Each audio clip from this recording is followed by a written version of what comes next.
Aujourd'hui, nous allons parler du livre, des éditions en Maghreb et en France, de la traduction, de la diffusion des livres au Maghreb. Et pour cette table ronde, on a un très joli panel avec plusieurs invités, une prédominance d'ailleurs féminine, très bien. Emna, donc je vais commencer par Emna Belhaj Yahya. Donc vous venez de Tunis, vous êtes enseignante, philosophe et écrivaine tunisienne de langue française. Vous avez été diplômée d'études supérieures en philosophie à la Sorbonne et vous enseignez en Tunisie. Et vous êtes également membre de l'Académie tunisienne des sciences, des lettres et des arts. Et vous êtes enfin l'auteur d'un roman qui s'appelle En pays assoiffé, aux éditions des femmes. Ensuite, Linda Nawal Telami, bonjour. Donc, vous êtes professeure certifiée de l'école du Breuil à Paris. Vous êtes aussi docteur et chercheuse en lettres et musique. Vos travaux sont consacrés à l'algérianité littéraire et artistique. Votre premier roman, L'éloge de la perte, a été publié aux éditions Mediaplus à Constantine. Vous êtes originaire. Et votre deuxième roman est Dis-moi ton nom en folie aux éditions France Fanon. Simona Gabrielli, bonjour. Vous êtes d'origine suisse et italienne. Vous êtes installée à Marseille. Vous êtes linguiste et islamologue passionné. Je vais trop vite. Pardon. C'est dans tout ça d'enregistrer, attention. D'accord, attention. Donc vous êtes d'origine suisse et italienne, vous êtes installé à Marseille, vous êtes linguiste et une islamologue passionnée par les interactions entre les imaginaires méditerranéens, vous nous en direz plus. Vous avez également longtemps travaillé dans la réalisation de projets pédagogiques interculturels et vous êtes enfin la cofondatrice d'Alif Bata, qui s'est spécialisée dans l'édition et la traduction de bandes dessinées d'auteurs arabes en langue française. Enfin, Tahal Belmuftah, vous êtes professeur certifié de lettres du Collège Saint-Denis à Lyon. Vous êtes un spécialiste de l'enseignement de la traduction. Et enfin, vous êtes l'auteur de Adieu maman, redites-moi la vie, aux éditions Nirvana. Vous me permettez, je rajoute oui, bien sûr. un élément, parce que c'est important pour le débat. Je suis également enseignant à l'Université Lyon Lyon 3, et particulièrement en littérature et traduction. Et j'ai deux thèses de doctorat. Une thèse sur la littérature maghrébine de langue française, sur le mythe, la présence du mythe dans le roman, et une thèse en département d'arabe, en langue et littérature et civilisation arabe, sur Ibrahim el-Kouni, le grand écrivain touareg. Voilà, donc ça ajoute un petit peu... Une casquette de plus qui va évidemment nous intéresser aujourd'hui. Nous allons avoir peut-être la présence tout à l'heure également de Madame Régine Tchondo, qui est donc la présidente du Centre national du livre, qui également peut-être pourra nous éclairer également. Tout d'abord, pour l'objet de la table ronde d'aujourd'hui, c'est sur le livre des deux rives, un dialogue méditerranéen. Pour en savoir un peu plus sur ce projet Livre des deux rives, il faut savoir que c'est un projet pilote de l'Institut français, qui est doté d'1 million d'euros. Son but, c'est venir en aide à la traduction entre le Maghreb et la France. Il permet de soutenir les secteurs de l'édition et de la traduction, de contribuer à la professionnalisation du secteur, mais aussi à promouvoir les auteurs des deux rives de la Méditerranée.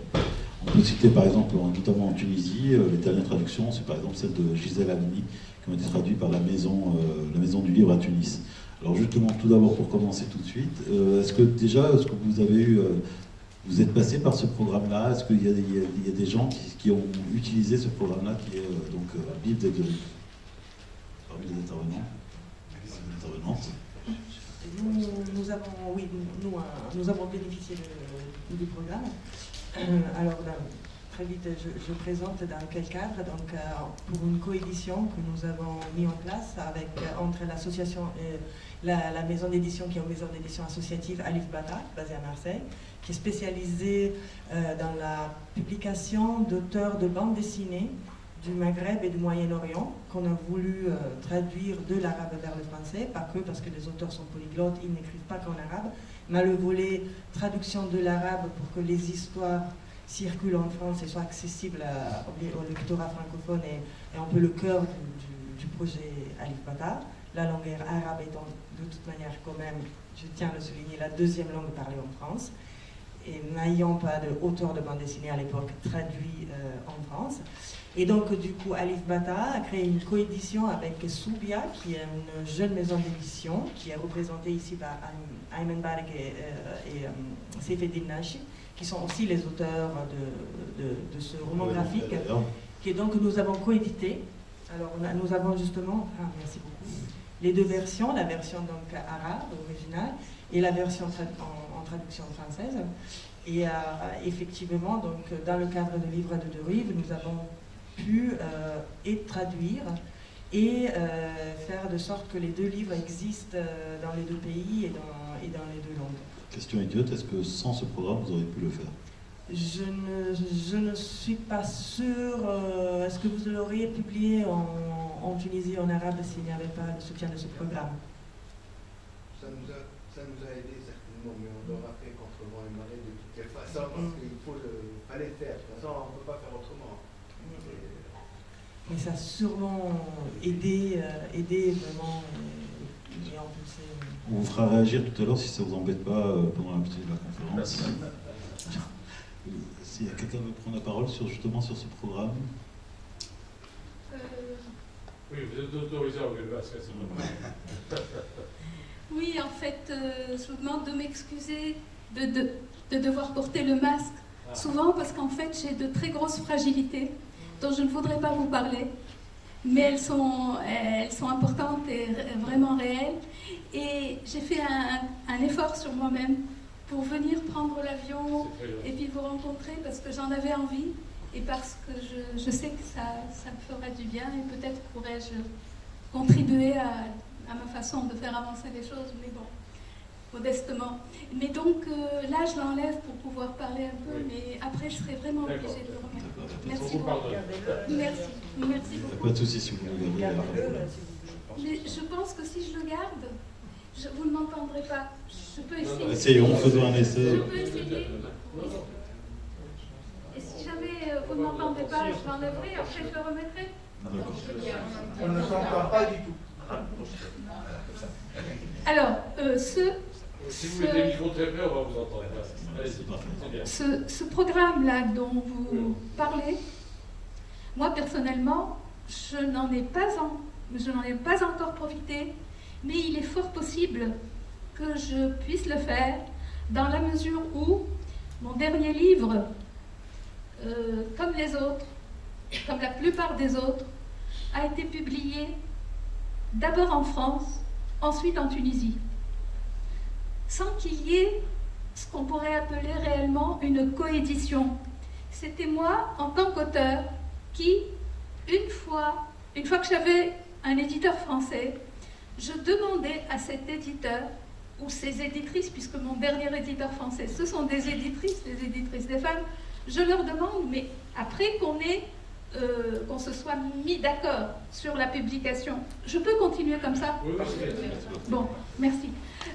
Donc, à chaque fois, j'ai obtenu de l'éditeur français son accord pour qu'il soit quasiment en même temps publié en Tunisie par un éditeur tunisien. Et ça, c'était formidable. Systématiquement, j'ai pu avoir, donc, j'ai pu voir mon livre fabriqué par un éditeur, je dis fabriqué parce que ce n'est pas le même objet, par l'éditeur français, et quelques jours ou quelques semaines après, l'éditeur tunisien m'a fait l'honneur et le plaisir de le publier en Tunisie pour les Tunisiens, ce qui rend le livre accessible en Tunisie, parce que sinon les prix sont absolument, les prix en francs français, enfin en euros, pardon, sont tout à fait prohibitifs pour le public tunisien. C'est pareil en Algérie. Voilà. Donc là, mon expérience à moi personnelle, en fait, j'ai publié 6 ouvrages jusque-là, 5 romans et un essai. Ça a toujours été la même chose, sauf une fois où c'était un éditeur tunisien qui s'appelle Elisat et qui a cet avantage, lui, d'avoir de bons diffuseurs en France. Donc, c'est un éditeur tunisien, mais qui travaille également en France. Je crois ils ont des locaux, ils ont des diffuseurs, et en fait, là, je n'avais même pas besoin d'avoir 2 éditeurs. Mais sinon, c'était à chaque fois 2 éditeurs. Et à chaque fois, j'ai pu avoir cette chance quand même d'avoir un éditeur en France et puis que cet éditeur accepte. Tout à l'heure, j'essaierai de vous dire pourquoi j'ai essayé, dans une première démarche, j'essaye d'avoir un éditeur français. Bon, mais ce n'est pas notre sujet là. Donc j'ai mon éditeur français, j'ai mon éditeur tunisien. Par contre, ce programme-là dont on parle, il est possible que pour mon dernier roman, je puisse en bénéficier. Pourquoi? Parce que mon éditeur tunisien, qui s'appelle Déméter, a présenté un dossier à l'Institut français de Tunisie demandant à ce que le livre soit traduit en arabe. Et là, il n'a pas encore reçu de réponse. Je pense que d'ici, je ne sais pas, quelques semaines, il en aura une. Elle risque d'être positive comme elle risque d'être négative parce que il y a une sorte, enfin mon éditeur m'a expliqué qu'il y a une sorte de test. L'éditeur tunisien doit envoyer une dizaine de pages traduites en arabe à une sorte de commission ou de comité qui examine ce texte-là en langue arabe.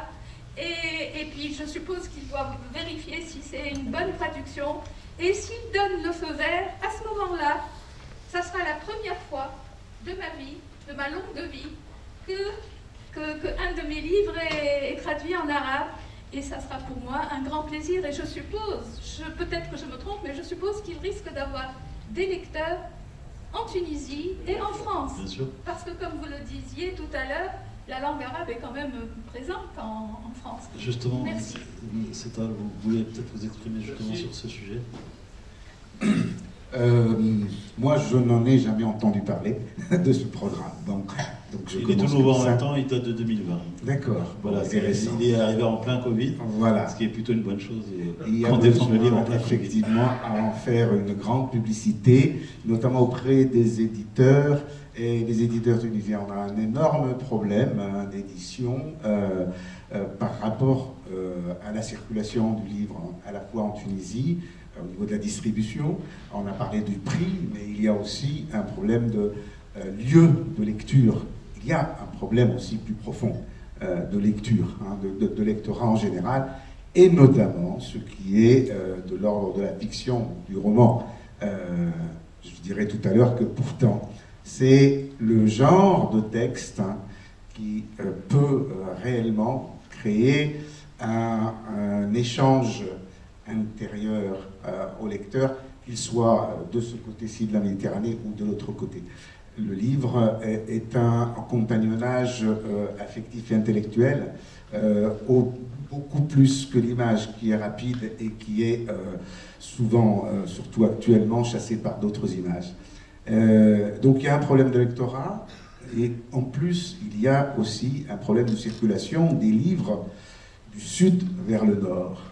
Du nord vers le sud, ça c'est déjà ancien et la circulation se fait, quoique de moins en moins aussi, en tout cas au niveau des lecteurs. Mais les livres qui sont écrits, produits dans le sud, ont du mal à trouver leur place en France. Moi, je m'occupe d'une association de cinéma. On voit le même problème des œuvres cinématographiques du Maghreb, qui sont des œuvres extraordinaires, fantastiques, qui créent une nouveauté, un écart, et qui ont beaucoup de difficultés à trouver des salles et à être diffusées. Donc il y a ce problème-là auquel, je pense, il faut réfléchir, parce que les bonnes intentions, c'est bien. S'il y a véritablement une vraie circulation du texte dans les deux sens, c'est très très important. Justement, on va essayer d'aborder plusieurs thèmes durant cette conférence. Je me tourne vers vous, Linda Nawal-Tebani. On va un peu parler du livre, justement. Est-ce que c'est un outil qui peut servir pour le dialogue interculturel et pour la jonction entre les deux rives, justement? Oui, merci. Le livre, quel qu'il soit et quelque langue il puisse avoir, est un lien. Est un lien, vous m'entendez bien, parfait, est un lien. Et il est vrai que je rebondis juste à la dernière remarque de mon confrère, c'est qu'effectivement l'enjeu de ce programme fait par l'Institut français va permettre en fait aussi un nouveau regard sur la réalité éditoriale du Maghreb. Je le dis sans embâche et avec assurance, 99% de la littérature algérienne est méconnue de la France. Voilà. J'en veux pour preuve que lorsque j'ai soutenu ma thèse, le logiciel anti-plagiat a reconnu 35% de plagiat car j'ai dû citer les romans qui n'étaient pas disponibles pour le jury. Et en définitive, 99% de mon corpus était inconnu de spécialistes dits de la littérature algérienne. Et je pense que tous les enjeux dans ce dialogue, justement pour revenir tout de même à la question principale, c'est aussi pour dialoguer de connaître les acteurs d'aujourd'hui, de 2022, et que les prospections qui soient de l'ordre de... là, c'est vraiment contre ma bouche, hein, vraiment. Littéralement, ma lèvre colle le micro. D'accord. Voilà, je le mange vraiment, littéralement. C'est vraiment de reconnaître aujourd'hui les nouveaux acteurs, les nouvelles actrices, et aussi d'avoir un regard sur le présent. Le milieu éditorial a changé, les moyens éditoriaux ont changé, et le livre aussi, dans sa dimension, a changé. On peut parler donc aujourd'hui de coédition, de nouvelle édition, d'édition numérique, d'édition en format Kindle, de présence, je suis désolée de parler du loup noir, mais de Amazon, la possibilité aujourd'hui pour des éditeurs du Maghreb d'avoir disponibilité de stock sur des plateformes internationales et de ne plus avoir besoin de passer par des petites librairies dans des petites villes. Enfin, c'est une réalité économique aussi dont il faut soulever l'importance. Et le dialogue demande aussi un enjeu qui doit apaiser des tensions politiques. C'est aussi un élément d'importance. Et de rappeler que l'écriture, le livre, participe aux arts, aux beaux-arts, et que, à l'égal du cinéma, de la peinture, de la BD, nous sommes peut-être aussi des agents de paix, et la paix collective, je dirais. Donc, il s'agit peut-être en première instance, pour maintenir cet enjeu de dialogue, de trouver avec qui dialoguer. Voilà, de trouver le juste dialogue et les justes acteurs. Vous en avez parlé un peu au début, notamment du marché du livre dans les pays du Maghreb et en France. J'aimerais bien savoir où est-ce qu'on en est, parce qu'il y a eu quand même le Covid et le confinement qui sont passés par là.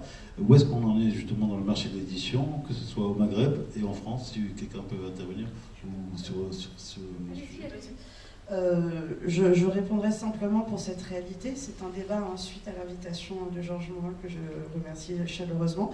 Mais par exemple, cette année donc, est le retour en présentiel du Maghreb des livres.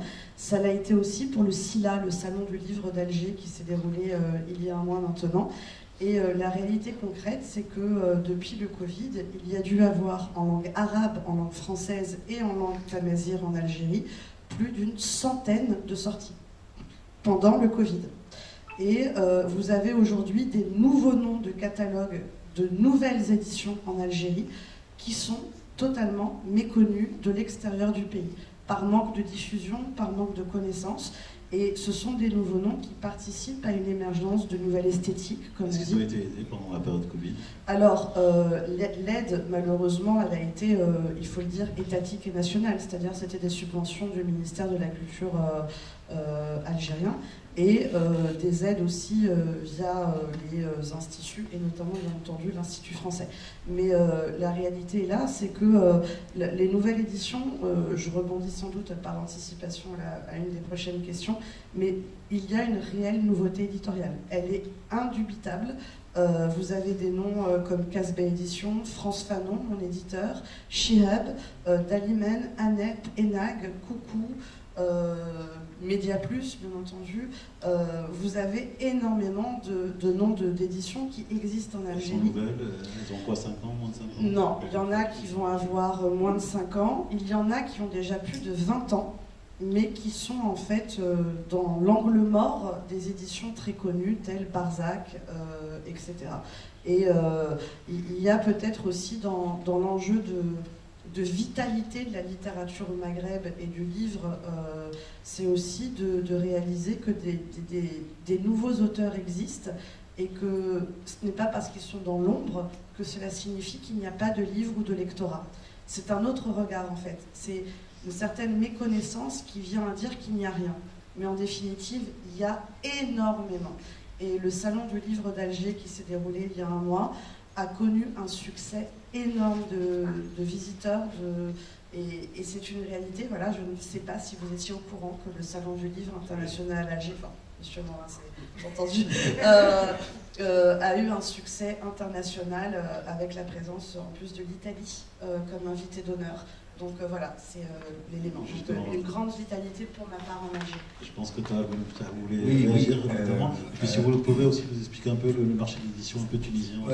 Ça, je ne peux pas, parce que c'est des choses que je ne maîtrise pas. Par contre, j'ai été au dernier salon international de Tunis, à El Kram, en novembre. Et l'édition 2020 n'a pas eu lieu. Alors ça explique certainement le succès que le salon a eu, mais on a senti une véritable envie à la fois du public des visiteurs, du nombre de visiteurs, du nombre également d'exposants de maisons d'édition. Et il y a de plus en plus de maisons d'édition qui franchissent des lignes éditoriales qu'ils avaient.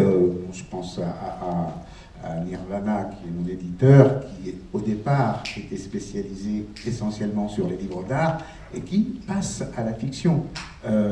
Bien sûr, Elisade, qui prend de plus en plus une stature un peu plus très orientée sur le côté justement faire passer le livre du sud au nord et avec plusieurs titres. Donc il y a une envie, il y a une appétence. Après, les moyens qui vont avec ne sont pas toujours égaux.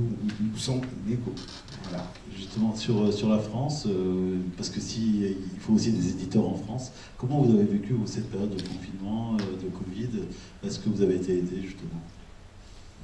Ici en France, les éditeurs et tous les acteurs de la chaîne de livres ont été aidés. Et les éditeurs et aussi les libraires et les auteurs aussi, hein, au niveau étatique. Après, pour avoir des relations avec les libraires, je sais que si l'édition a eu en stop quand même pendant le Covid, nombreux sont les titres qui ont été repoussés, ont été édités plus tard.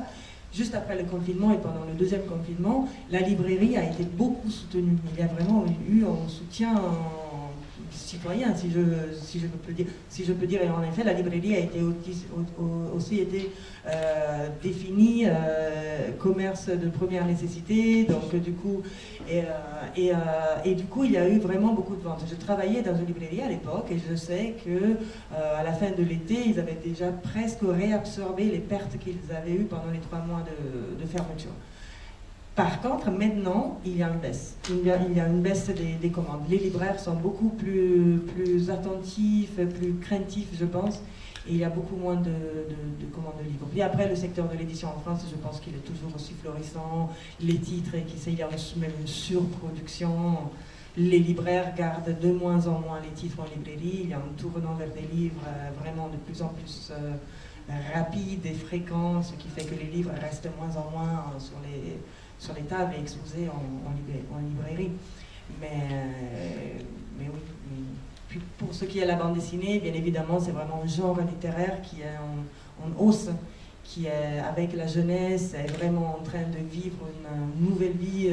C'est un genre littéraire qui vend, qui est de plus en plus, qui s'ouvre à de plus en plus de thématiques, de genres, de sous-genres.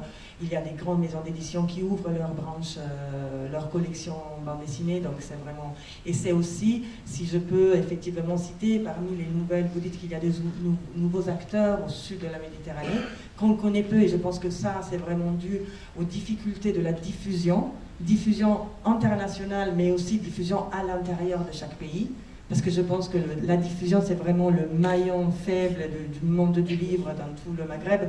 Je participe en ce moment à une masterclass sur l'édition au Maroc, aussi organisée par l'Institut français au Maroc. Et j'ai participé à plusieurs sessions. Du coup, j'ai connu beaucoup d'éditeurs au Maroc. Et vraiment, la diffusion s'avère être la chaîne la plus faible. Et donc, du coup, ça veut dire que même les éditeurs locaux ne sont pas en librairie. Les livres qui sont publiés, moi je parle du Maroc par exemple maintenant, ne sont pas en librairie. Et la bande dessinée, encore moins. Moi, dans ce secteur, qui a vraiment un des nouveaux genres littéraires qui sont apparus déjà un peu après les printemps arabes, si on veut utiliser cette formule, c'est donc un nouveau genre littéraire qui de plus en plus touche un lectorat jeune, mais la bande dessinée, pour qu'elle soit présente en librairie, c'est déjà vraiment très difficile. C'est vraiment toute une diffusion plus underground qui se fait, plus informelle, dans les canaux informels. Et puis après, bon, les éditeurs aussi, il y a des éditeurs qui commencent à se lancer dans la bande dessinée. Justement, je vais en profiter, parce que ma prochaine question c'était, est-ce que finalement aider les éditeurs, c'est aider à l'émergence de nouveaux auteurs et de nouveaux acteurs? Justement, je vais en profiter pour passer la parole à un d'entre vous, si vous le voulez bien. Juste comme ça, vous nous expliquez un peu comment vous a aidé ce programme livre. Voilà. Si vous pouvez un peu expliquer juste votre expérience, et puis comment ça permet aussi l'émergence de nouveaux auteurs. Merci. Bon, moi, je suis déjà auteur de bande dessinée. J'étais obligé quelque part de lancer l'édition parce qu'au fait, la BD en Tunisie, il n'y a pas d'éditeur spécialisé en BD en Tunisie. C'est vraiment très différent. Et puis, bon, pour l'émergence de la BD déjà pour adultes, après 2011, parce que la BD a toujours existé. Hein. Même la BD pour adultes, il y a eu beaucoup d'expériences, mais c'est des expériences, pas de livres, mais plutôt dans des magazines. Et donc, sérieusement, c'est la première expérience en tant qu'éditeur de bande dessinée en Tunisie. J'ai fait l'expérience cette année, donc j'ai découvert beaucoup de zones d'ombre, etc. Comme par exemple que la BD dans les librairies, elle a un truc de réduction qui est le même que celui des livres. Chose qui est le même taux, c'est-à-dire le taux de 35 à 40% sur les livres, alors qu'une BD avec un coût supérieur justement, ce qui fait qu'au final on s'en sort avec rien du tout. Tant qu'à faire, on le leur donne. Donc on a dû réinventer un circuit pratiquement parallèle. Justement, comment est-ce construit ce circuit? Est-ce construit comment ce circuit? C'est à travers vos contacts, Internet? Ah oui, bien sûr, on a utilisé nos contacts, Google, etc. Tout ça, et un circuit de distribution. Je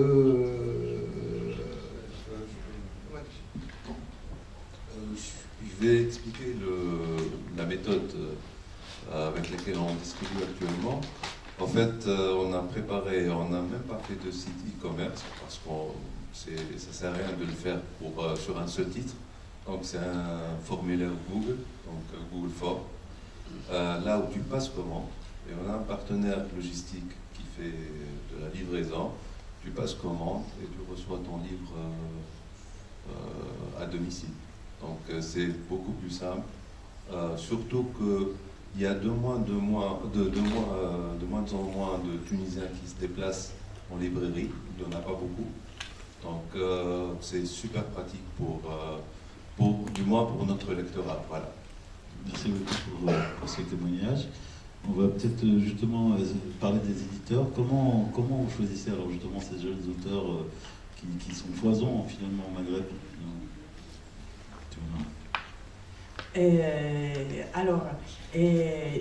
J'ai eu la chance de les connaître un peu personnellement parce que justement pour voir ce qui existait, j'ai dû bouger de ville en ville, de festival en festival, et j'ai donc eu la chance de connaître de nombreux auteurs qui se regroupent autour de collectifs et qui publient donc des magazines dans lesquels il y a donc des récits courts, et il y a peu d'auteurs qui commencent après des longues années d'expérience collective autour de récits visuels courts, qui commencent à travailler sur un album personnel, donc une histoire en récit long format. Et moi, c'est surtout ça qui m'intéresse déjà. Et disons que les conditions, je pense qu'il y a des conditions de création très difficiles, justement, vu qu'il y a peu d'éditeurs qui se lancent dans la bande dessinée, qui sont prêts à tout simplement produire les auteurs, les payer en avaloir, en droit d'auteur. Ça aussi, le paiement de droits d'auteur, je pense que c'est une question très fragile au Maghreb. Mais donc, du coup... Peut-être que vous pourrez réagir tout à l'heure, peut-être sur les droits d'auteur, je pense. Oui, bon, on l'a dit.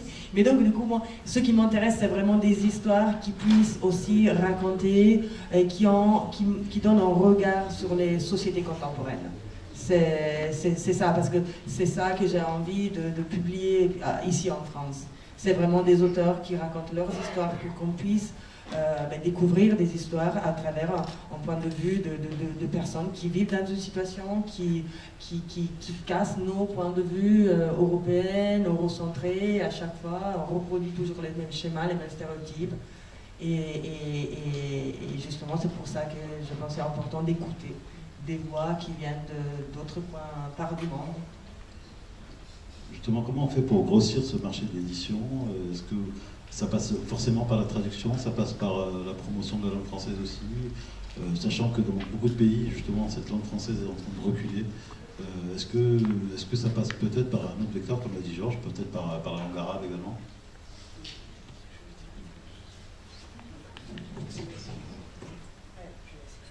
En fait, moi, je n'ai pas beaucoup d'idées, on va dire, techniques.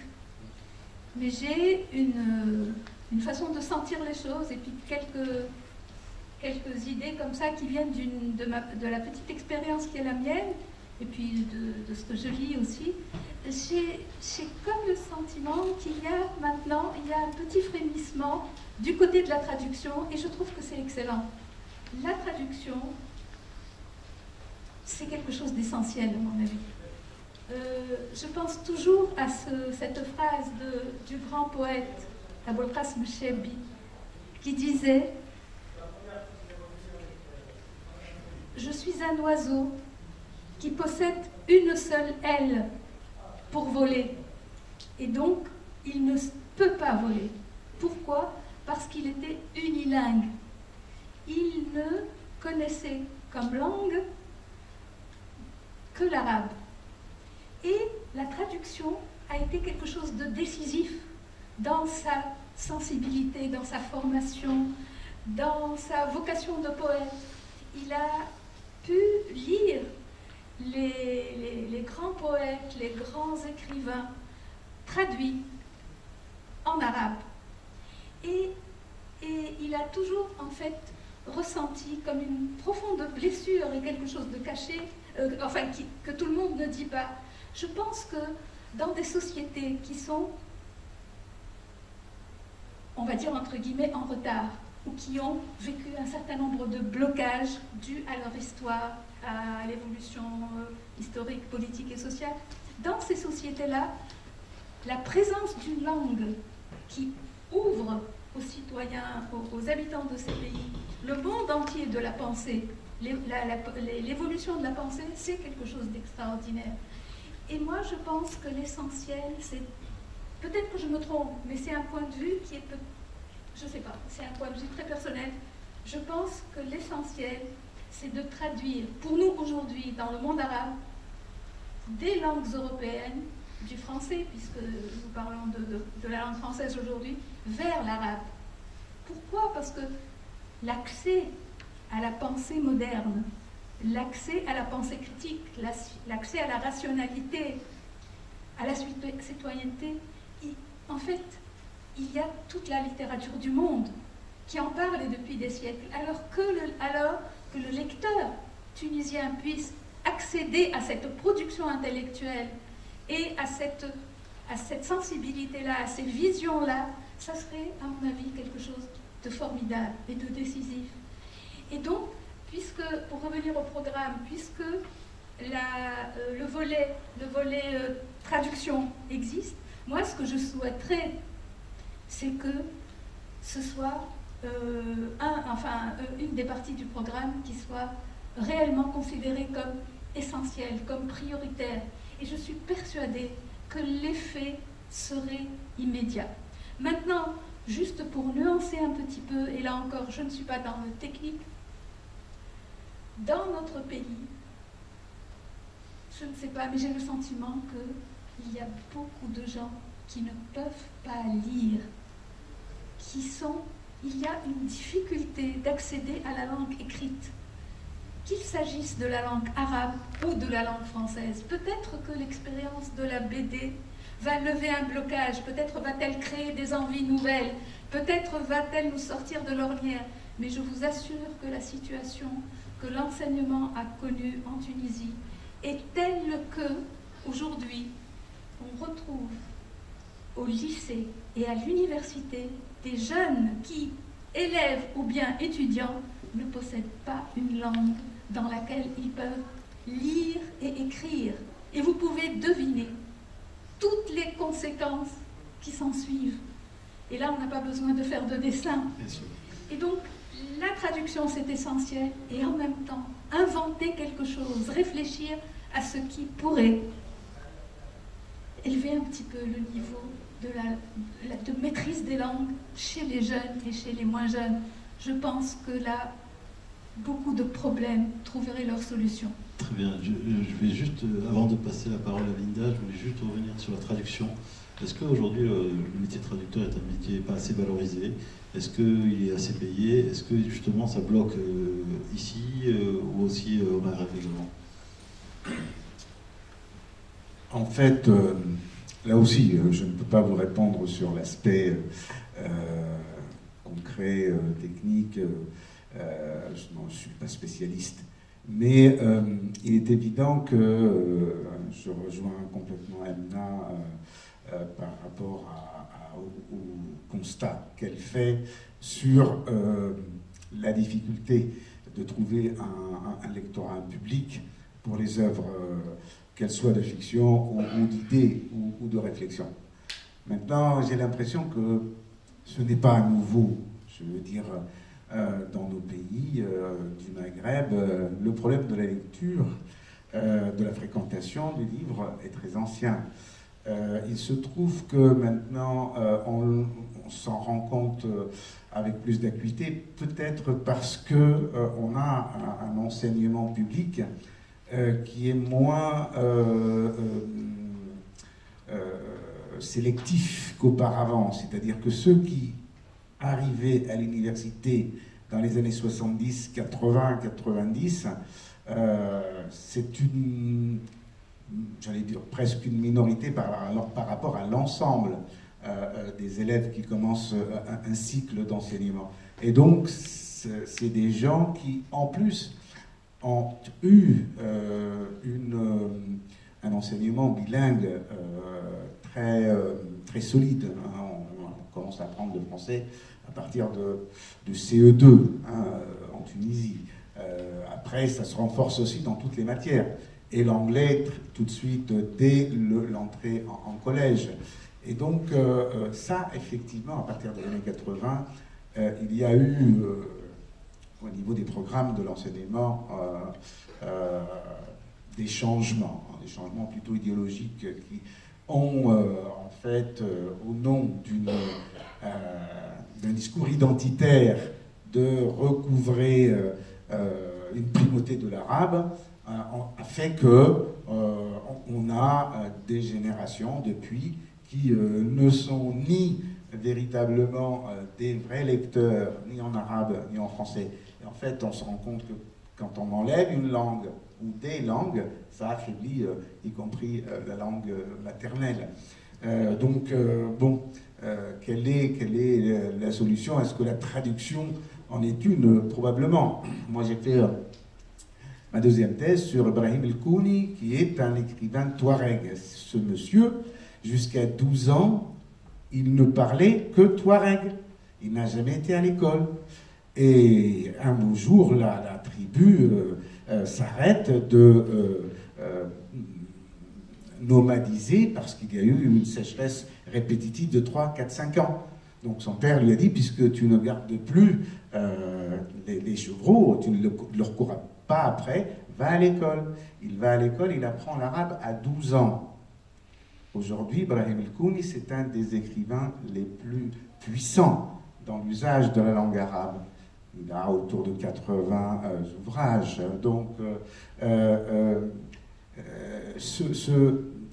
cette idée que dans une autre langue, puisque l'arabe n'est pas sa langue maternelle, on puisse s'épanouir, je crois que c'est important. Par exemple, pour les écrivains maghrébins de langue française, bon, on ne leur fait plus tellement maintenant le procès d'écrire dans une langue, quoique bon, de temps en temps, on le ressort. Mais bon, depuis que Albert Memmi a été démenti par l'histoire, vous savez que Memmi disait le français ne sera plus utilisé comme langue littéraire, en tout cas au Maghreb, après les indépendances. puisque, voilà, on passe à une autre langue.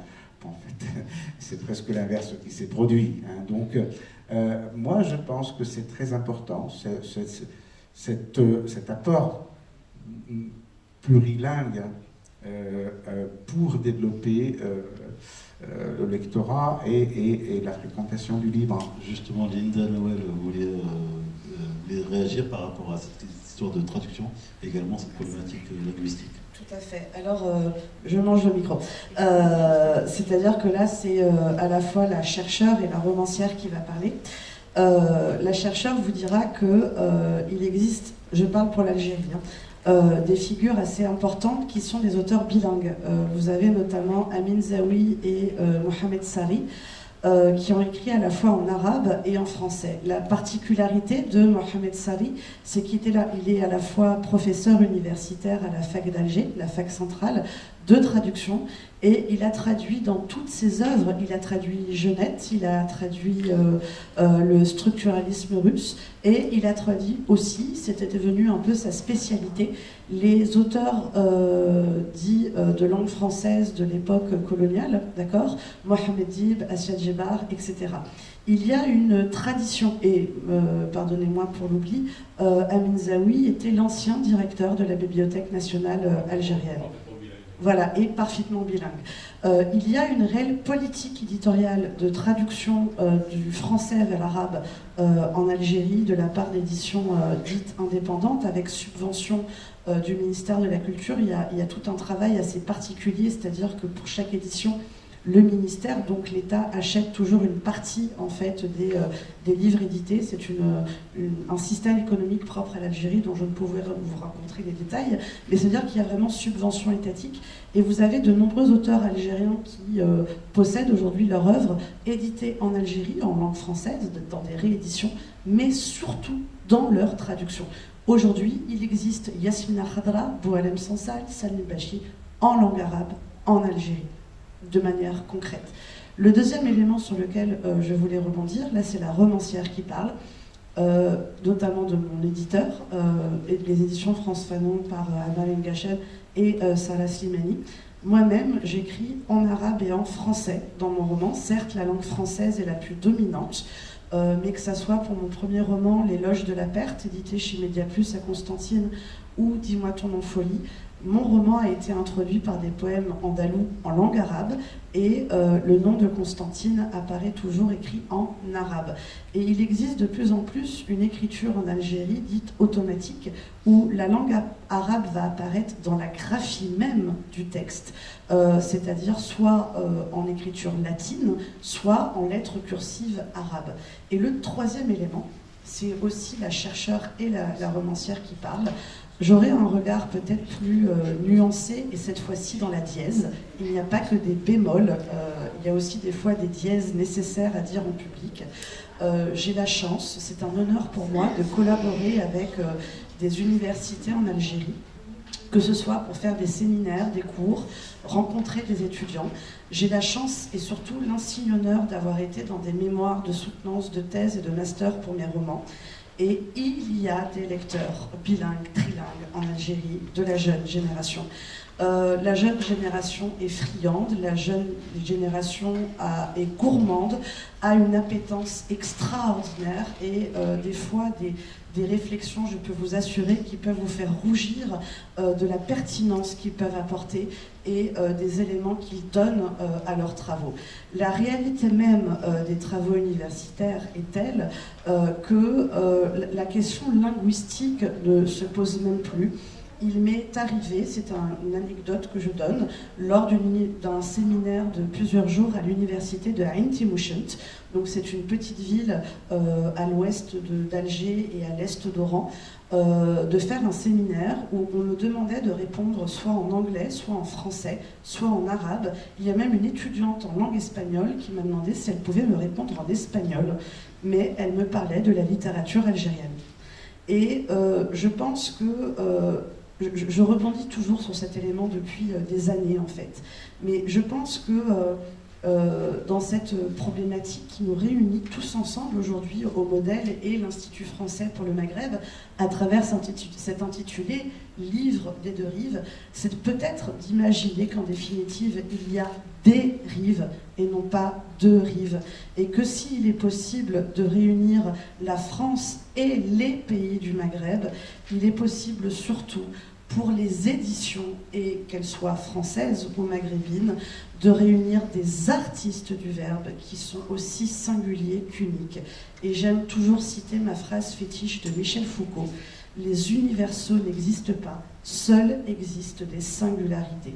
Et je pense que le meilleur dialogue possible à faire dans la littérature, c'est de se départir en définitive des binarités noir-blanc, français-arabe. Et le meilleur exemple que j'aimerais donner, c'est un ouvrage, le premier en tant que tel en Algérie, écrit totalement en arabe dialectal, qui a été publié par mon éditeur, qui s'appelle Fahla. Il a été publié en arabe cursif et en écriture latine. Et je pense que la traduction va participer en fait à ces petits ponts, à ces passerelles qui demandent justement de sortir, nous, chercheurs, écrivains, lecteurs, de nos habitudes et de laisser peut-être émerger de nouvelles expressions artistiques. En l'occurrence, on a une défenseuse extraordinaire de la BD. Moi, je suis vraiment pour l'art verbal dans sa globalité, mais peut-être tout simplement dans cette réalité que la traduction demande aussi, avant de lui imposer le sens, langue cible, langue source, langue inessée, langue hypocée, c'est de dire tout simplement qu'il n'y a pas de sens, il n'y a pas de langue arabe et de langue française. Que faire de mon roman, par exemple, où je commence en français et je termine en arabe, et où il est introduit par un poème en arabe? La question définitive est peut-être de reconditionner la condition de la traduction, et peut-être la phénoménologie même de qu'est-ce que traduire aujourd'hui une langue au Maghreb pour pouvoir ensuite la diffuser. Et je pense que quand nous serons tous entendus sur ce qu'est-ce que traduire, l'on pourra définir par la suite qu'est-ce qui est à traduire. Voilà. Qu'est-ce que traduire? Il y a aussi plusieurs langues au Maghreb qu'on oublie souvent. D'ailleurs, vous en avez parlé du touareg, mais il y a le berbère, il y a l'arabe dialectal. Comment on fait pour gérer ces langues-là, justement? Vous pouvez peut-être intervenir sur cette question des dialectes, de comment on gère un peu ces langages, pas forcément l'arabe et le français, le classique, le français arabe. Alors, merci beaucoup pour votre intervention et pour la complexification que vous avez apportée. Donc, du coup, je ne saurais pas m'inscrire dans cette réflexion. Ce que je peux dire sûrement par rapport à cette question de la langue dialectale, c'est qu'effectivement, je pense ne pas me tromper quand je dis que longtemps la langue dialectale n'a pas été, la littérature n'a pas été le territoire de la langue dialectale, sinon dans des textes dans le théâtre. Il y a eu des expérimentations et tout, tandis qu'effectivement la bande dessinée se définit aujourd'hui, depuis une dizaine d'années, la bande dessinée pour adultes, effectivement, Saïf l'a bien dit, et pas pour celle pour enfants, qui a toujours été une production très aussi souvent étatique, ou quand même sous contrôle de ce qui était et l'édition et l'impression d'État, et donc du coup très propagandiste aussi. Mais si on parle aujourd'hui d'une bande dessinée donc comme genre littéraire dont les auteurs se réapproprient pour raconter leurs histoires et les racontent en dialectal. La bande dessinée est par excellence le lieu de l'oralité, c'est le dialogue. Il n'y a pas que le dialogue dans la bande dessinée, il y a même une bande dessinée muette. Il y a le phylactère, il y a le récit, le cadre narratif.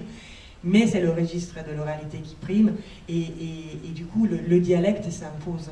Après, je donnerai plutôt la parole à Saïf et à Aymen, qui sont auteurs, et ils peuvent vous en parler. Par contre, je tiens à dire une chose, personnellement, je pense que l'appropriation du dialectal en littérature, la bande dessinée a toujours trouvé une difficulté à être légitimée en tant que littérature, mais je la considère comme telle. Et l'utilisation du dialectal en littérature est un phénomène révolutionnaire, c'est immense, dans le sens que pour moi, c'est vraiment une sorte de grande gifle au contrôle de la langue. La langue est un outil, le contrôle de la langue est un outil de pouvoir immense, de nombreux conflits se sont advenus pour revendiquer justement l'utilisation de sa propre langue. Et donc, du coup, c'est vraiment une gifle au contrôle de la langue centralisée, et donc, du coup, aussi, dans une certaine manière, à la pensée unique. Parler, je suis très théorique, donc je laisse la parole après à eux, mais écrire en dialectal, c'est parler comme on parle tous les jours, c'est pouvoir signifier son point de vue individuel. C'est dire les choses comme on les vit, sans devoir forcément se refaire à la façon dont on doit dire les choses. Donc je pense que symboliquement, a vraiment un poids très, très fort. Justement, c'est à vous en pensez quoi, vous, de ce côté arabe dialectal, arabe classique? Est-ce que c'est une gifle également pour vous? J'ai eu ce discours à un moment donné, effectivement, une défense presque passionnée de l'usage du dialectal en littérature. J'en suis revenu. Parce que, d'abord, ce n'est pas si récent que cela. C'est déjà à la fin du 19e siècle, il y a des écrivains, notamment égyptiens, mais aussi tunisiens, qui ont lancé des œuvres complètes en dialectal. En Tunisie, on a Dorage qui a écrit de très beaux textes en dialectal. Donc, en fait, je crois que présenter le dialectal comme une révolte contre la langue officielle imposée, bon, c'est un point de vue. Après, c'est voir comment cette problématique traverse les œuvres. Moi, comme je le disais tout à l'heure pour la littérature francophone, le fait d'écrire en français, ou même d'écrire en anglais, il y a quelques auteurs arabes qui écrivent en anglais, ou écrire en dialectal, ou écrire en fosha, en arabe littéraire, ça ne me pose pas de problème. L'outil en lui-même est véritablement secondaire, à partir du moment où il y a une littérarité du texte, où le texte qui touche le lecteur lui apporte ce qu'il attend comme à la fois émotion et réflexion. Donc opposer forcément le dialectal au littéraire ou au littéral ne me paraît pas être vraiment une grosse difficulté. Alors alors est-ce que c'est à nouveau un retour de ce débat? Je sais qu'actuellement en Tunisie, il y a 3 textes qui viennent de sortir, qui sont écrits complètement en dialectal. Et apparemment, qui ont eu, en tout cas dans la presse, un certain écho, parce que c'est toujours considéré comme une effraction. Moi, je juge sur pièce, je lis, et si effectivement c'est un texte qui se tient littérairement, ok, il n'y a pas de problème. L'important, Si c'est pas vraiment la langue ou l'opposition entre les langues, finalement, c'est plus la production et le fait qu'il y ait énormément de livres qui sortent. En fait. Pour moi, je vais même plus loin.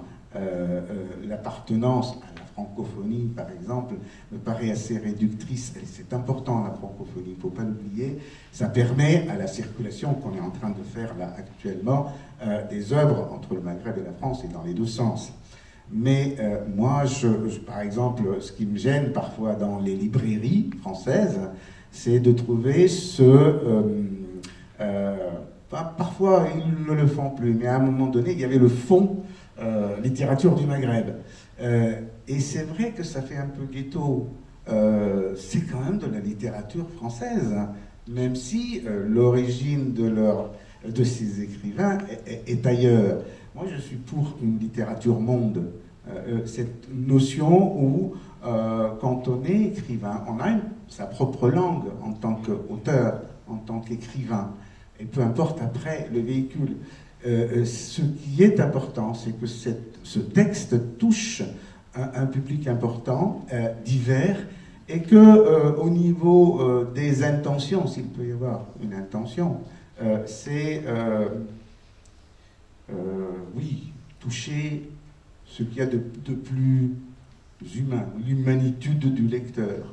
et partager une expérience unique à un moment précis, le moment de la lecture, parce que c'est très important, le lecteur, dans le processus de la création, puisque c'est lui-même qui réinterprète le texte, hein, sans revenir à Joss et à la théorie de la réception. C'est très important. Justement, je voulais parler des lecteurs, et notamment avec Mme Emna Belhadji Yahia, je voulais vous demander par rapport à quand vous écrivez pour quel public? Un public tunisien, un public... De suite, vous pensez public international, public français, public francophone?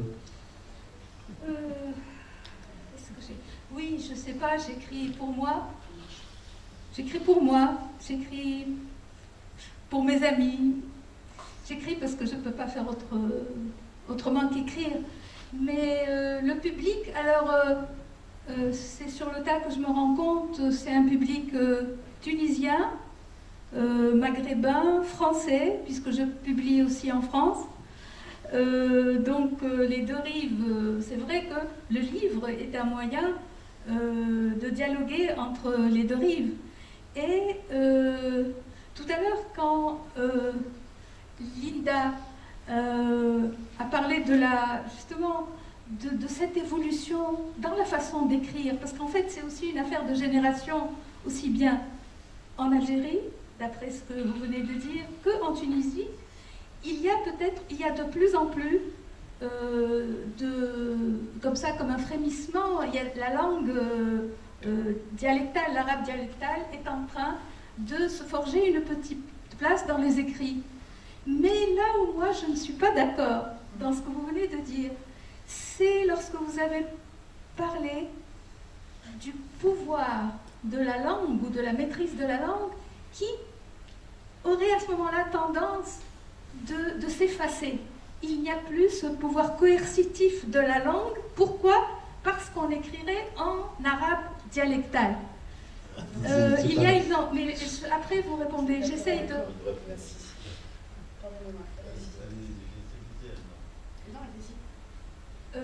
Voilà. En fait, il y a peut-être une certaine aisance dans la pratique de la langue dialectale, parce que c'est la langue du vécu, c'est la langue du quotidien, c'est la langue de ceux qui n'ont pas eu forcément accès à l'école. Et pouvoir écrire dans cette langue-là, c'est sans doute un acquis. Mais là où, moi je pense que la maîtrise classique des langues classiques, c'est-à-dire de l'arabe ou du français, est fondamentale, est essentielle, et sans cette maîtrise-là, il n'y a pas, à mon avis, de connaissance possible de l'humain. Il n'y a pas de dialogue entre les hommes, il n'y a pas d'accès à l'écrit. Et on ne peut pas écrire si on n'accède pas aux grandes œuvres de toutes les langues. Et c'est là que la traduction est essentielle. Si on veut écrire un livre en dialectal tunisien, ce livre peut être extraordinaire, peut avoir un intérêt fabuleux. Et d'ailleurs, j'essaierai de retrouver le titre de cet ouvrage qui est sorti en langue essentiellement dialectale, parce que c'est entre le dialectal et le littéraire, qui est sorti il y a 1 an ou 2, écrit par une jeune universitaire tunisienne, enseignante de littérature arabe. C'est un livre qui a eu beaucoup de succès et c'est un livre extraordinaire. Mais il est écrit en dialectal essentiellement. Il est peut-être accessible à plus de monde, je dis bien peut-être. Mais s'il est... C'est Sultan Hop? Non, c'est Nezelt la Kebr, Nezla Fidar la Kebr. Alors, ce que je voulais vous dire, et qui est pour moi vraiment fondamental, c'est que pour écrire dans une langue, qu'elle soit dialectale ou pas dialectale, il faut avoir accès à la production intellectuelle. Il faut que ce texte soit intéressant, révélateur d'individus et de sociétés. Donc il n'y a pas de guerre du classique et du dialectal. C'est ridicule de penser qu'il y a une guerre possible entre les langues. Il y a de nouveaux territoires qui sont conquis progressivement avec chaque auteur, et chaque auteur invente sa langue. Il me semble que la langue d'un écrivain, c'est d'abord quelque chose de personnel. Et il sera d'autant plus fort dans le maniement de sa langue à lui qu'il aura maîtrisé d'autres langues et qu'il Justement. aura eu accès. Et c'est pour ça que c'est quand même un privilège de pouvoir lire. Et c'est pour ça que je disais la traduction tout à l'heure, c'est important. C'est parce que ça ouvre des horizons et ça permet d'être encore plus fort dans le dialectal dans lequel on est fort. Et quand on écrit, je crois qu'on n'écrit jamais dans sa langue maternelle, même si c'est le dialectal. Écrire, c'est déjà dépasser la langue maternelle pour créer, même dans le dialectal, et pourquoi pas, une langue à soi, et pour s'adresser à quelqu'un d'autre. Ou ça m'a mis, j'ai été peut-être... Non, pas du tout. Justement, non. Je vais passer la parole à Linda, parce que je pense qu'il y a une confusion et oui. sur... Vous l'avez enlevé, je vous remercie infiniment. En aucune façon, je n'ai mis en place une guerre entre la langue arabe classique et la langue dialectale, et je n'ai fait que cette référence à l'arabe dialectal pour ce roman Fehla, pour montrer que peut-être la question de la traduction n'est plus une question entre le français et l'arabe, et que l'aide, notamment des livres des deux rives que pouvait apporter la politique de l'Institut français, était dans ses créations. Je recontextualise mon propos, qui est bien un propos algérien en Algérie, par rapport à la question de la diffusion française et de l'aide en Algérie. Et par ailleurs, pour la question de la langue dialectale, il ne faut pas oublier que la poésie en langue dialectale en Algérie existe depuis le Moyen-Âge. Et vous avez pour moi les poètes de chant andalous, tels Ben Triki, Ben Salha, bien entendu Sidi Boumedienne, qui certes ont travaillé dans des diwan qui aujourd'hui encore se passent tels des trésors. La question de la littérature ne se cantonne pas, bien entendu, à des romans, et la littérature se fait aussi au pluriel, je pense pour Constantine, au dialecte constantinois hébraïque, pour les chants de Shabbat, qui participent là à un patrimoine immatériel qui dépasse les frontières et qui sont aujourd'hui partout dans le monde. Donc on pourrait ouvrir à chaque dialecte et même à chaque rue, le sujet n'étant pas là. Et bien entendu, cette question de la langue d'écriture, je rebondis avec, vous avez dit langue de soi, je me permets de rendre hommage à Assiad Gebar, qui avait joué de ce jeu de mots la langue de soi, avec la langue de soi propre à soi, et dans l'introduction de L'amour, la fantasia, qui, pardonne-moi maman, mettait en avant la langue paternelle par rapport à la langue maternelle.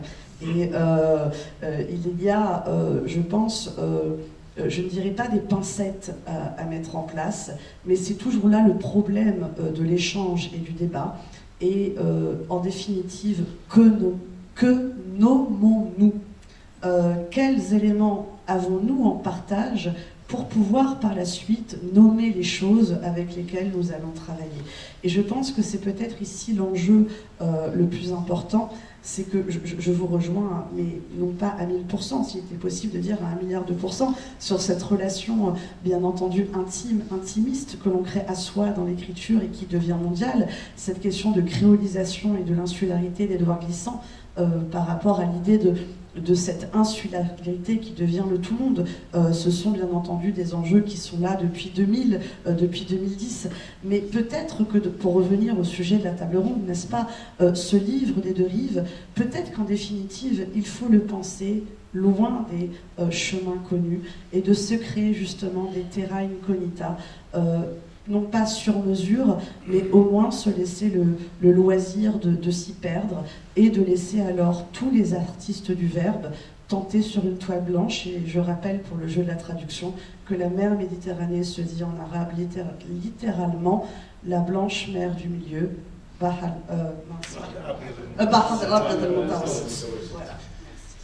Justement, je voulais justement me mettre un peu au milieu cette fois-ci et me dire que, je ne sais pas, en Corse par exemple, et me demander comment on pourrait fonctionner sur cette histoire de la coédition. Est-ce que finalement la coédition, c'est ça l'avenir de l'édition? Vous avez un peu évoqué, Madame Abdelhaj, le fait que c'est vous-même qui faisiez un peu ce travail de passerelle et de pont entre les deux. Je voulais savoir un peu comment ça se passait justement cette histoire de la coédition, et je ne sais pas qui peut intervenir, peut-être Simona. Mais la coédition permet effectivement de pallier, de faire face à un certain nombre de questions un peu irrésolues, justement, qu'on a déjà citées ici. Je pense que c'est vraiment un dispositif mais extrêmement intéressant, parce que ça permet justement au livre d'exister dans plusieurs pays, et donc du coup d'avoir un livre qui soit accessible au niveau de prix, justement d'empêcher que le livre publié en France arrive dans les librairies en Tunisie, au Maroc, avec un prix qui n'est pas seulement égal à celui en France, mais qui est majoré parce qu'il y a des surcoûts par rapport à la diffusion et à la distribution. Donc le livre coûte encore plus cher, tandis que le prix français est un prix déjà trop haut pour un lectorat du sud de la Méditerranée, où le coût de la vie, le pouvoir d'achat est très différent. Donc c'est vraiment ça, je pense, la question essentielle, et je pense que c'est vraiment donc un modèle très intéressant pour ça. Après, il y a pour moi mon point de vue très personnel, c'est que je pense que ce qui est intéressant, c'est le fait que à nouveau on essaye d'échapper à la logique que le livre existe avant en France et qui puis de France il repart dans les pays d'origine où les auteurs ont écrit, ont réalisé le travail. Et pour moi ça c'est très important de faire de sorte que justement autant le livre, je suis ravie de le publier ici parce que mine de rien à nouveau j'ai en puissance de frappe plus grosse parce que j'ai des diffuseurs qui diffusent dans tout le monde, au niveau du monde francophone. Donc du coup le livre peut vraiment circuler. Surtout malheureusement la langue arabe est très peu apprise, enseignée et donc du coup connue par les éditeurs pour que les éditeurs puissent découvrir un livre en langue arabe et vouloir le traduire. Par exemple, moi je sais que quand je publie un livre en français traduit, un livre en français traduit de l'arabe, cela permet à des éditeurs italiens, espagnols, anglais de le connaître et puis après d'avoir envie de le traduire. Dans d'autres pays, il y a des droits de cession. C'est une sorte de porte d'entrée alors le français. Du coup, c'est indéniablement une porte d'entrée, surtout une porte de sortie. Mais par contre, je suis ravie de savoir que le livre n'existe pas parce qu'il existe en France. C'est fondamental qu'il puisse exister dans les marchés, dans les territoires où il a été conçu, pour que les auteurs puissent exister, pour que le travail puisse être valorisé, pour que la lecture s'installe, pour plein de choses. Et j'ai une question, si je peux me permettre.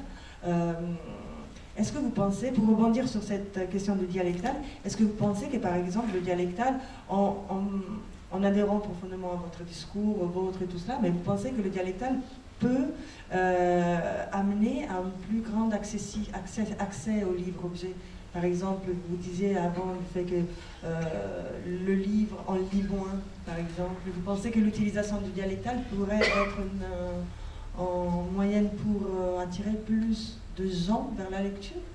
Je peux me permettre de poser une question? Bien sûr. Je l'ai fait. C'est le principe, c'est à l'italienne, c'est parfait. Écoutez, honnêtement, on ne peut pas vous répondre tout à fait, et en étant tout à fait sûr. Pourquoi? Parce que c'est en fait des expériences, là je pense à des expériences relativement récentes et qui restent encore limitées. Mais moi, personnellement, a priori, j'ai tendance à penser que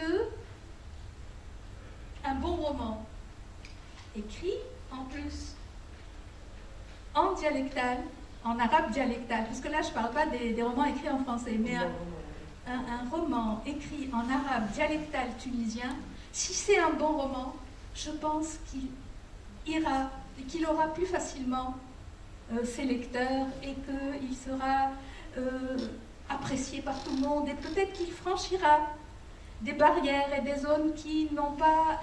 Mais là, je dis bien peut-être, parce que les expériences sont quand même limitées et on peut difficilement tirer des conclusions en étant sûr de leur valeur, franchement.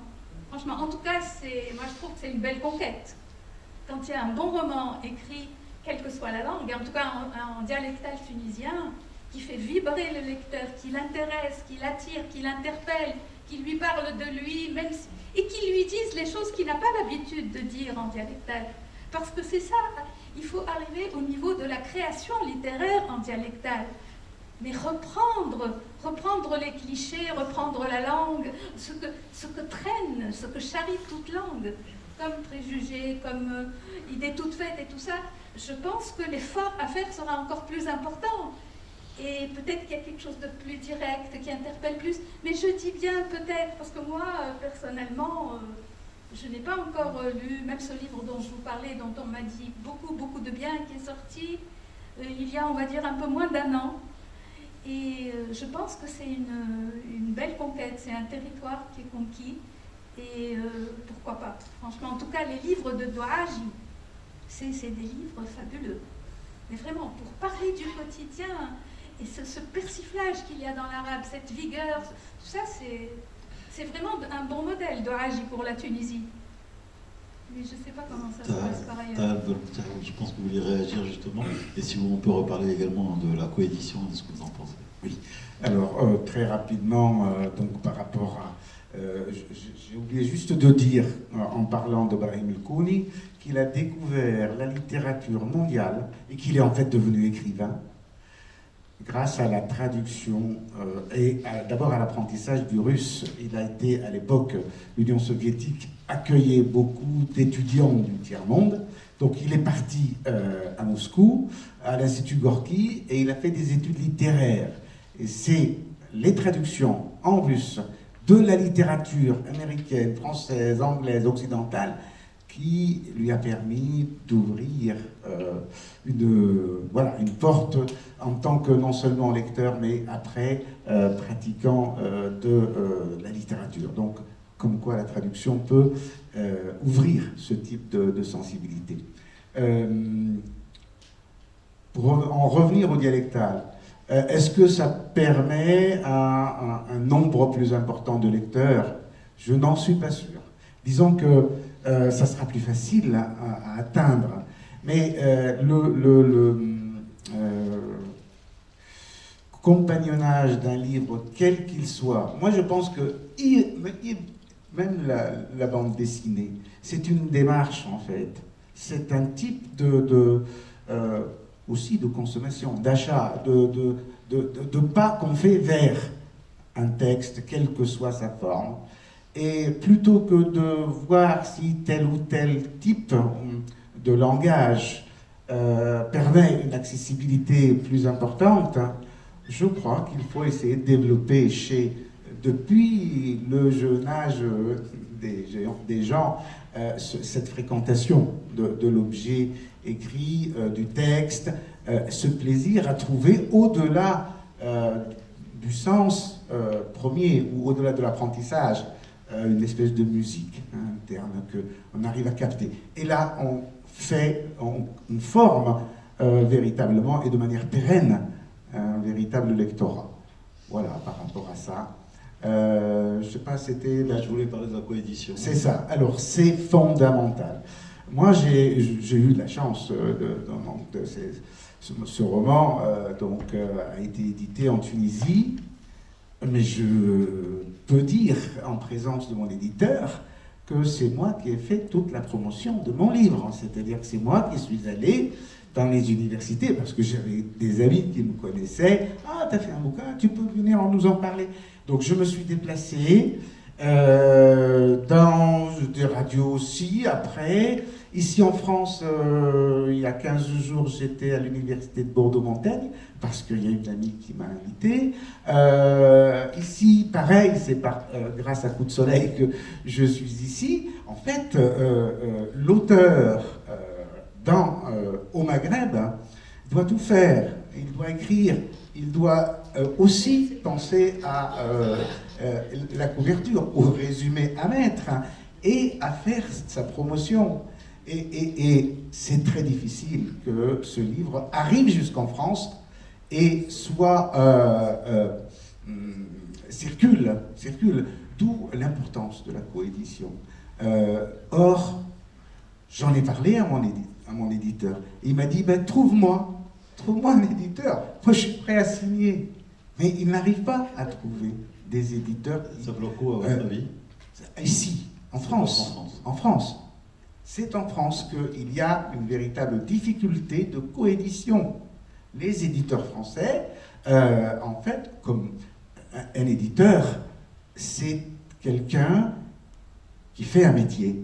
Et au-delà de la littérature, il a besoin de gagner sa vie, et un peu plus que gagner sa vie.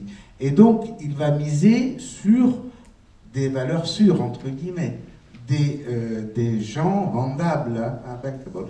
Et c'est, bon, un éditeur comme ça qui viendrait avec un auteur à découvrir, ça ne passe pas. C'est très, très, très, très difficile.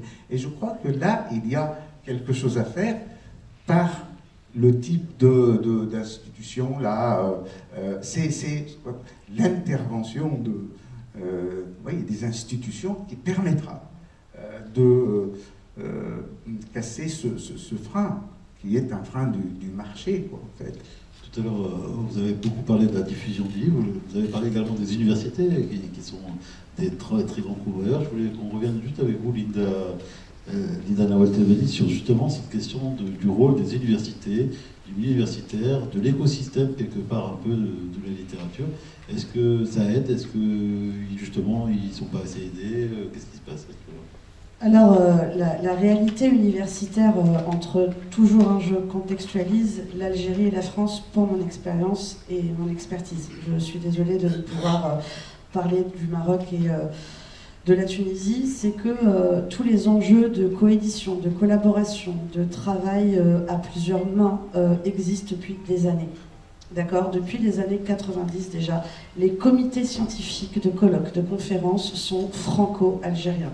Il existe en Algérie des laboratoires tels l'AFEF qui collaborent entre l'Algérie et la France. Et d'une manière académique pure, il existe en Algérie ce qu'on appelle l'EDAF, l'école doctorale algéro-française.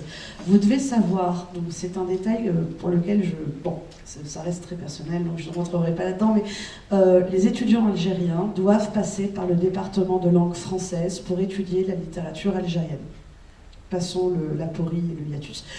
Et de facto, ils doivent avoir dans le doctorat un directeur ou une directrice algérienne et un directeur, une directrice français. Et c'est tout un travail assez particulier. Donc en fait, le milieu universitaire, je dirais, est en avance peut-être de 10 à 20 ans sur la réalité éditoriale en Algérie.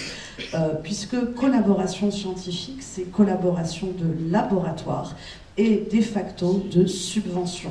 Nous parlons aujourd'hui sous l'égide de l'Institut français. Les laboratoires travaillent sous l'égide de l'AUF, l'Association universitaire francophone, de l'OIF, d'autant plus que la position politique, il faut des fois mettre les termes, je rappelle que la nomination est toujours le nœud du problème, l'Algérie n'est pas officiellement membre de l'OIF, c'est l'un des rares pays le plus francophone au monde qui n'est pas membre de l'OIF.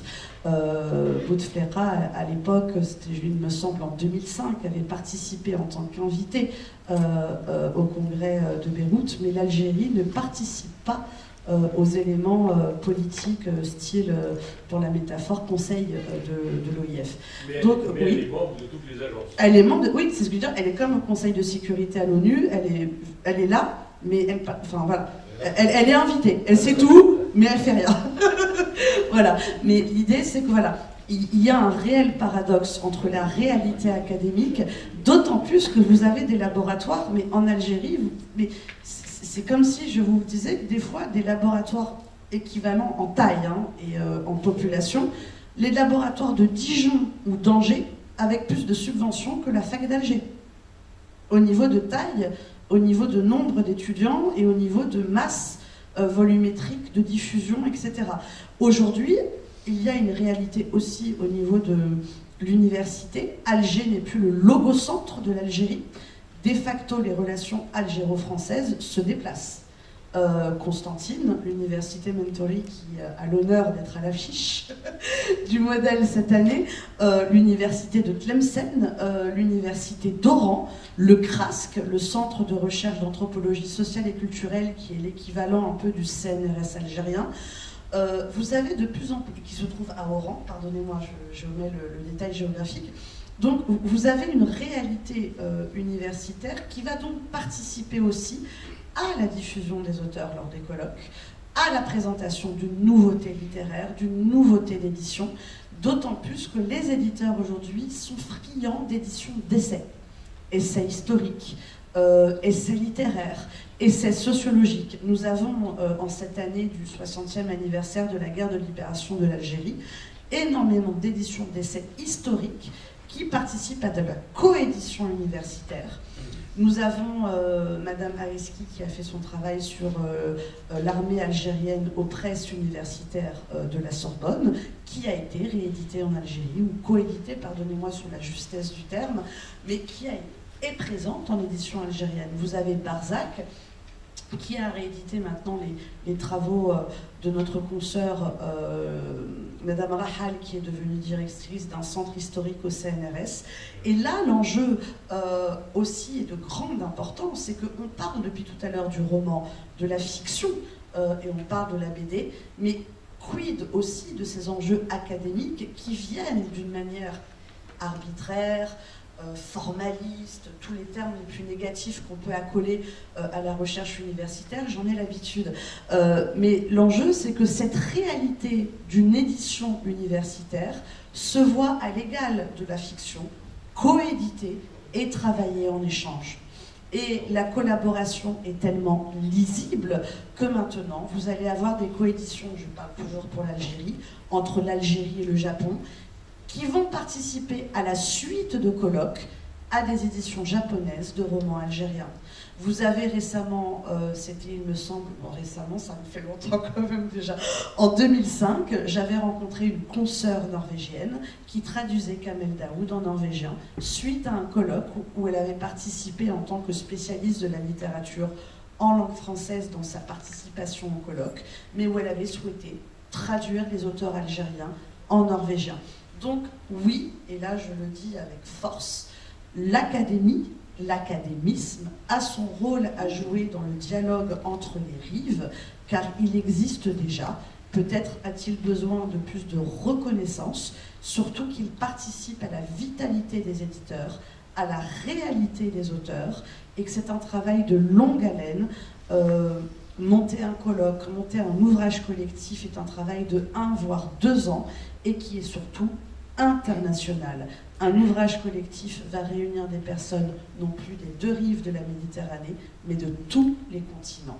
Et là, peut-être que c'est encore plus extraordinaire de déplacer la question mondiale à la plénarité. Alors c'est une très belle conclusion. Je vais en profiter pour voir s'il y a des questions dans la salle. Est-ce qu'il y a des questions déjà? Vous ne poussez pas. Hein? Bon. Question en quelle langue? Voilà, en quelle langue? Même en dialectal, ça sera... Et on n'a pas de traducteur. En berbère, on va se débrouiller. Voilà.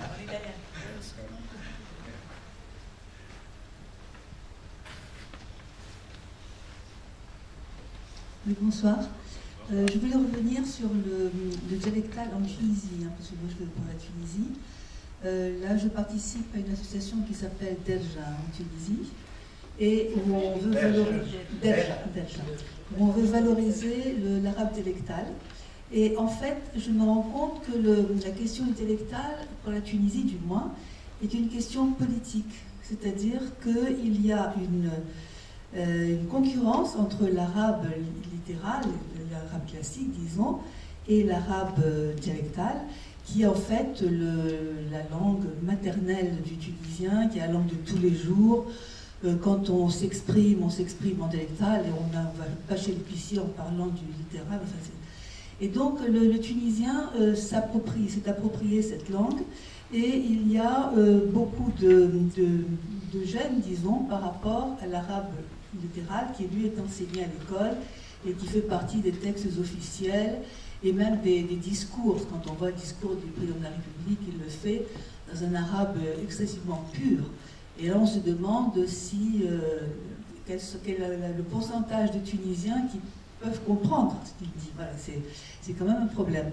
Alors, moi, j'assistais à une séance de cette association où il y a eu un véritable pugilat, vraiment physique, hein, entre des tenants du dialectal et des tenants du classique. Et en disant, enfin, leur argument, c'était que, alors, pour les tenants du dialectal, ils disaient que le littéral est une langue qui leur a été imposée par des conquérants qui ne sont pas originaires du pays, parce qu'en fait, dans ce dialectal, on trouve des ascendances phéniciennes, berbères, etc., etc. Et pour les autres, ils disent que c'est un arabe corrompu, parce qu'en fait, dans ce dialectal, il y a de tout. Hein, il y a du maltais, il y a de l'italien, du sicilien, il y a du corse, il y a du génois, il y a un peu de tout. Voilà. Donc c'est pour ça que je dis qu'en fait, on a vraiment l'impression qu'on a affaire à un débat politique entre ces deux langues. Voilà. Oui. C'est pour ça que je disais tout à l'heure que c'est un combat d'arrière-garde. C'est une thématique absurde et complètement improductive. Très vite, en fait, c'est la vieille querelle des anciens et des modernes. Et en fait, les anciens et les modernes, on est toujours l'ancien de quelqu'un et le moderne de l'autre. Et c'est véritablement, cette opposition est complètement stupide. Vous savez quelle est la catastrophe qui est tombée sur la tête des Tunisiens au lendemain de la première révolution. On a même parlé de Jasmin. C'est cette question du retour de l'identité, ces discours d'identité meurtrière, comme si on n'avait que ça à faire, comme si on n'avait pas un pays à reconstruire après 23 ans de dictature abominable et de libéralisme sauvage qui a appauvri les gens et qui les a empêchés de vivre littéralement. Et voilà qu'on nous a balancé ce discours de l'identité, comme si les Tunisiens ne savent pas qui ils sont, comme si aujourd'hui encore, quand on pose ce type de débat, comme si les Tunisiens, au quotidien, ne parlaient que la darija. Effectivement, les Tunisiens parlent la darija. C'est leur langue. Il n'y a pas à revendiquer la darija. C'est la langue de tous les jours. Des mamans, des papas, des enfants, des amis, des copains, à l'école, partout. Sauf, effectivement, l'enseignement et éventuellement certains secteurs comme les secteurs juridiques ou de loi ou pour certains la littérature. Mais bon sang, mais c'est la même chose qui se passe en France. Je veux dire qu'il y a des langages régionaux, il y a des mots, il y a des concepts, pas des concepts, des dialectes en France aussi. Vous prenez du basque, vous prenez du breton, on n'a pas parlé de ces langues régionales, mais c'est très bien qu'elles vivent. Mais il y a, me semble-t-il, un référent qui permet aussi d'avoir un espace dans lequel il y a une citoyenneté, parce que l'arabe, tel qu'il est utilisé aussi, c'est un outil de citoyenneté, de bagarre, pour avoir des droits. Et ça, c'est pour moi l'essentiel. Il y a comme aussi un relan de retour avec la darija des langues berbères, par exemple en Tunisie. La révolution a permis cela, mais c'est une excellente chose qu'on reconnaisse cette diversité culturelle-là, qui fait la citoyenneté tunisienne, au-delà des particularismes. Après, c'est au niveau de l'usage. Moi, je n'ai rien contre. À partir du moment où il n'y a pas un usage démagogique de la darija en disant oui, c'est la seule langue qui doit exister parce que c'est celle des Tunisiens, et dans tous les domaines, y compris dans la littérature, à partir du moment où un texte est bien écrit, encore une fois, où il y a une dimension esthétique, qu'elle soit en darija ou en français ou dans une autre langue, elle trouvera un lecteur, et un lecteur qui va trouver aussi son compte en ayant fait cet effort-là. Merci beaucoup. Avant de conclure, je vais peut-être laisser chacun d'entre vous dire un mot de conclusion si vous le souhaitez. Il y a peut-être une autre question, peut-être? Sinon, je voulais juste avoir une petite intervention de Georges Morin sur le rôle des salons, parce qu'on n'en parle pas assez, les salons nationaux et les salons internationaux, sur la promotion des livres sur ce propos. Si tu veux peut-être intervenir ou nous dire juste 2 mots. Non? Quelqu'un là-dessus, peut-être? Non? Tu en as parlé, d'accord. Bon, bah écoutez, alors... Ce qu'on vient de vivre est le bout du discours. Bon, super, super. Vous voulez dire un mot de conclusion, quelqu'un? Vive la littérature, vive les 2 rives. Voilà. Et puis vive le dialogue méditerranéen, je pense que ça sera la meilleure conclusion. Merci en tout cas à vous. Merci d'être là au Maghreb des Livres. Merci à toi. Voilà. Et puis n'oubliez pas, 10 €, c'est juste là. Merci à vous. Au revoir.